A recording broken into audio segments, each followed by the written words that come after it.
दोस्तों आप बचपन से देखते हुए आ रहे होंगे, जब भी आप मैग्नेट से किसी लोहे की चीज को चिपकाते हैं तो वो एकदम से चिपक जाती है। लेकिन आज इस वीडियो में मैं आपके साथ एक ऐसा साइंस का एक्सपेरिमेंट लेकर आया हूँ जिससे कि अगर हम किसी भी लोहे की चीज को चिपकाने की कोशिश भी करेंगे तो वो नहीं चिपकेगी। ये कैसे होगा ये इस वीडियो में मैं आपको दिखाने वाला हूँ। वीडियो पसंद आए तो उसे लाइक शेयर जरूर करें। तो इस एक्सपेरिमेंट को करने के लिए सबसे पहले हमें चाहिए होगी एक मैग्नेट। आप कोई सी भी मैग्नेट ले सकते हैं, इससे कोई फर्क नहीं पड़ता है। इसके साथ ही हमें चाहिए होगी या तो आप एक सुई ले सकते हैं या फिर आपको एक कील की जरूरत पड़ेगी। लेकिन हमने एक सुई ली है क्योंकि ये एक्सपेरिमेंट इससे अच्छा तरीके से हो जाएगा। अब इसके साथ ही हमें क्या करना होगा, मैग्नेट को किसी दीवार पे या फिर आप कहीं पर भी चिपका सकते हैं। तो ये देखिए मैंने एक जुगाड़ कर रखा है, टेप से मैंने मैग्नेट को चिपका दिया है। इसके बाद हम क्या करेंगे, मैग्नेट को इस तरीके से रख देंगे। अब इसके साथ ही जो हमारे पास एक लोहे की छड़ यानी कि जो सुई है उसको मैंने धागे से इस तरीके से बांध दिया है। और ये देखिए इसका मैंने ये जुगाड़ करके इस तरह से बांध दिया है। ये देखिए मैंने इसका जुगाड़ किया है। अब हम क्या करेंगे, इसको इस तरह से थोड़ी सी दूरी पर चिपका के छोड़ देंगे। अब ये आप देख सकते हैं मैंने मैग्नेट को और लोहे की छड़ को चिपकाने की कोशिश की है, लेकिन इसके बीच में मैंने थोड़ी सी दूरी भी रखी है। अब मैं इसमें एक ऐसा एक्सपेरिमेंट करने वाला हूं जिससे हमारी मैग्नेट की पावर बिल्कुल जीरो हो जाएगी और ये जो लोहे की छड़ है ये चिपकना बिल्कुल बंद हो जाएगी। तो वो कैसे होगा चलिए मैं आपको दिखाता हूँ। इसके लिए मैंने ली है एक मोमबत्ती और मोमबत्ती को हम क्या करेंगे, सबसे पहले जलाएंगे। अभी देखिए दोस्तों मोमबत्ती तो हमने जला दी है। अब जैसे कि मैं मोमबत्ती को रखूंगा लोहे की छड़ पर, ये देखिए नीचे धीरे धीरे गिरना शुरू हो जाएगी। ये देखिए,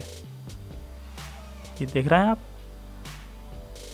ये देखिए, ये देखिए दोस्तों आज का मेरा ये साइंस एक्सपेरिमेंट आपको कैसा लगा आप नीचे कमेंट करके जरूर बताइएगा। और आखिर ऐसा क्यों होता है आप ये भी मुझे कमेंट करके जरूर बताइएगा, क्योंकि मैं देखना चाहता हूँ आप लोगों को इसके बारे में नॉलेज है भी या नहीं। तो आज की वीडियो में फिलहाल इतना ही, मिलते हैं अगली नई वीडियो में। Thank you for watching.